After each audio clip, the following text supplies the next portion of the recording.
Steve ഉണ്ടായിരുന്നു.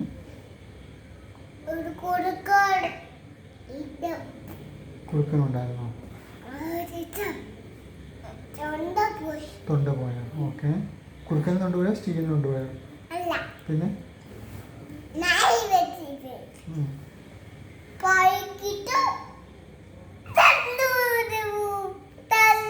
തല്ലോ എന്നിട്ട്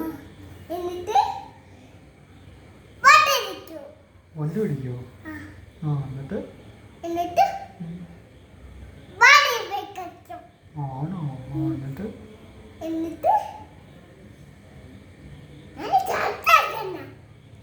ആരെത്തൂ? ശബ്ദം എവിടെ? ശബ്ദം മുകളിലത്തെ ശബ്ദമല്ല, അത് സാരമില്ല. ഒരിടത്ത് തലമുട്ടിയോ? ആടെ തലമുട്ടി? കുറുക്കൻ്റെ? പിന്നെ നിന്റെ തലമുട്ടിയോ? ഓക്കെ, സാരമില്ല. ഒരിടത്തെ